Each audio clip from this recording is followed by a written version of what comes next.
Hallo liebe Freunde des selbstgebauten Wohnmobils oder auch des selbstgebauten Expeditionsmobils, was es auch für euch immer sein sollte. Ich habe mir gedacht, mein Auto ist jetzt 2 Jahre hier bei mir in Spanien und für mich so ungefähr auch vom Baufortschritt her Halbzeit. Und ich wollte euch einfach mal zeigen, was ich so gemacht habe.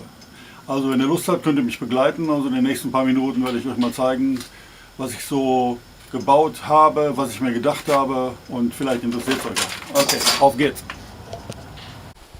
So, ich stehe jetzt hier vor meinem Selbstbau. Der heißt natürlich auch El Bicho. El Bicho bedeutet im Spanischen der dicke Brummer und wie ihr gleich sehen werdet, ist es ja auch ein dicker Brummer. Also die Basis ist ein Magirus 170D11. Den habe ich in Deutschland gekauft und habe ihn dann vor 2 Jahren mit einer Spedition hier runterbringen lassen. So, das Besondere am Bicho ist, dass der eine Dacherhöhung bekommen hat. Ich kann mit 1,90 Meter da drin stehen und habe immer noch gute 10 cm. Und er hat vorne Dachluken, das heißt, man kann fast wie in einem Cabrio fahren. Hinten der Aufbau ist schon komplett leer. Hier seht ihr den Gastank, den ich noch einbauen werde. Und auch schon die Isri-Sitze und noch ein paar andere Sachen. Das hier ist der Durchgang, die Höhe beträgt 1,80 Meter und es wird eine ganz normale große Tür. Ich mache keinen Faltenbalg oder ähnliches rein, sondern ich werde einfach 2 Türen reinmachen. Dadurch habe ich dann auch nicht das Problem, dass sich die Faltenbälge lösen oder irgendwie sowas. Das Dach ist aus Aluminium, hat ein Stahlgestell unten drunter und ist schon mit Armaflex isoliert worden. Und das wird jetzt im Prinzip unser Büro, Gästezimmer oder wenn nun meine Tochter mitfährt, eben auch das Zimmer meiner Tochter.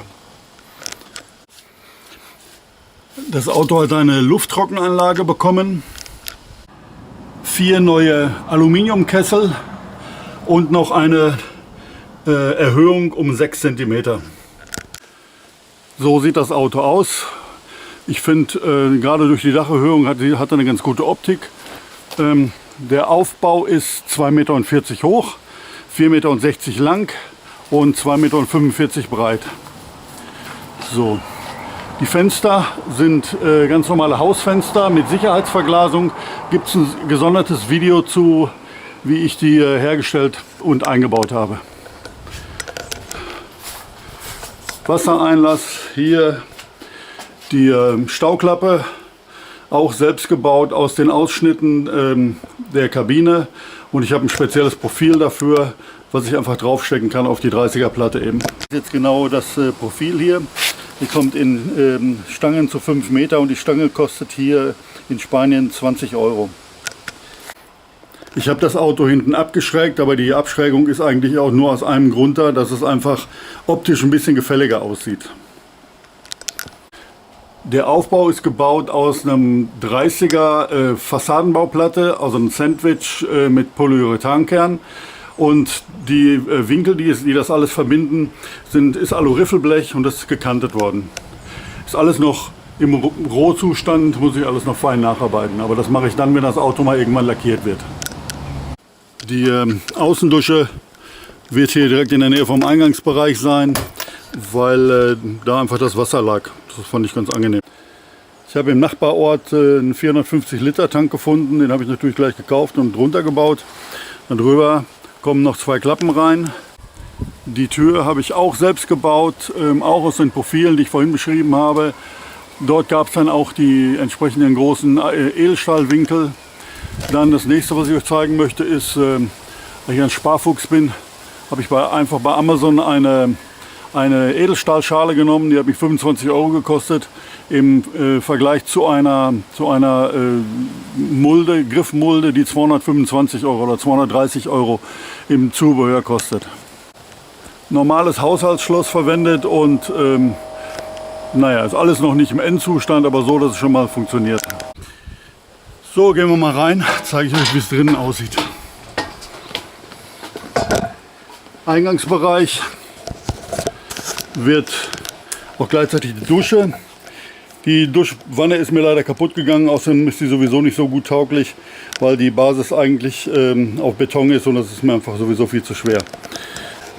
Hier kommt das Bett hin, Bettgröße 1,40 Meter mal in diesem Bereich 1,76 Meter und in diesem Bereich eben 2 Meter. Die Schränke Sind alles IKEA Küchenschränke Modell Method.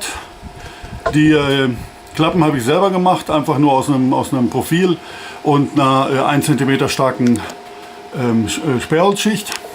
Und natürlich dann die vernünftigen Verschlüsse genommen, weil die sollen ja auch ein paar Jahre halten. So, jetzt zeige ich euch mal das Badezimmer. Das Badezimmer ist relativ geräumig. In dem hinteren Bereich seht ihr, dass ich auf die Sandwichplatte noch Armaflex geklebt habe und dann in dem Sichtbereich eben noch das Holz drüber geklebt habe. Hat den Vorteil, dass ich natürlich alles schön verstecken kann, habe man eine Leitung dahinter und hier drin im Schrank, hier kommt ein Schrank rein, ist natürlich dann die gesamte Wasserinstallation versteckt. Hier oben der Durchgang von der Solaranlage und da liegt ja schon ein Leerrohr für den Druckausgleichsbehälter der Heizung. So, was ihr hier seht, ist eine Schiebetür. Und zwar kann ich die Schiebetür ganz wunderbar zuschieben, so. Und dann habe ich hier noch ein Element, das kann ich auch ganz normal zuschieben. Und jetzt habe ich im Eingangsbereich eine Dusche. Wie ihr seht, ist hier der Duschkopf fest verbaut und unten eben die Duschwanne. Für mich ist der Vorteil, ich kann jetzt hier im Eingangsbereich stehen und es ist relativ groß, man kann sich vernünftig bewegen. Also die Duschwanne hat im Moment eine Größe von 76 x 76 cm und das ist für mich schon ziemlich luxuriös für ein Wohnmobil. Mit dem Vorteil, wenn ich jetzt hier die Schiebetüren zur Seite schiebe, sieht man das eben nicht mehr. Man sieht eben nicht mehr, dass es eine Dusche ist. Hier auf diese Wand kommt zum Beispiel noch, hier kommt noch eine Wand vor aus Profilbrettern. Und dann sieht man es gar nicht mehr. Das hier ist jetzt genau der Schrank. Ich habe hier mal einfach einen Korb reingelegt, weil ich werde keine Einlegeböden reinmachen, weil ich es mit den Körben einfach deutlich bequemer finde. Also die kann man ganz normal rausziehen und kommt dann einfach deutlich besser an seine Sachen dran. Gibt es bei IKEA auch irgendwie sportbillig, ich glaube 12 oder 13 Euro, musste ich einfach zuschlagen. So, was ihr hier seht, ist die Küche. Auch alles IKEA-Schränke mit den selbstgemachten Türen. Ganz normaler Gasherd aus dem Haushaltsbedarf. Was ich bei dem ganz schön finde, ist, dass er eben eine Glasabdeckung und keine Emailabdeckung hat. Kann es also hoch machen. Habe hier an der Seite noch eine Scheibe dran, das ist dann der Spritzschutz, dann kann man das alles sauber machen. Und so ist es im Prinzip komplett geschützt, damit man erstens das Holz nicht verkokelt bzw. anbrennt und zweitens auch, damit es einfacher zu reinigen ist. Der Backofen unten drunter, kann man mal eine Pizza machen und so weiter. Hier kommen überall Schubladenschränke rein, Schubladenfächer rein. Unten habe ich noch ein Eisfach mit 3 Fächern, damit man auch mal was einfrieren kann. Funktioniert alles, läuft schon alles über Solar. Gut, dann habe ich hier im Eingangsbereich, habe ich noch gerade vergessen zu erzählen, haben wir hier hinter der Klappe die gesamten Duscharmaturen. Die habe ich dahinter gemacht, weil wenn man mal mit einer Einkaufstüte reinkommt und am Duscharmatur hängen bleibt und die Pumpe läuft, dann steht man gleich im Regen und das ist vielleicht dann noch nicht so schön. So. Hier im Keller ist die Warmwasserheizung verbaut. Das ist eine ganz normale Kühlwasserheizung, die habe ich in China gekauft für 300 Euro. Das ist der erste Heizkörper der Heizung und hier befindet sich der zweite. Dahinter ist der Tank. Das hier wird die Sitzgruppe mit einem Drehgestell für den Tisch, damit man, wenn man oben an die Schränke dran will, auch mal den Tisch zur Seite machen kann. Insgesamt habe ich 420 Liter Wasser. Hoffe, das reicht. Das hier ist die Armatur für die Wassertanks. Gibt es auch für kleines Geld in China. Zeigt Brauchwasser und Frischwasserstand an. Dazu hier die entsprechenden Geber.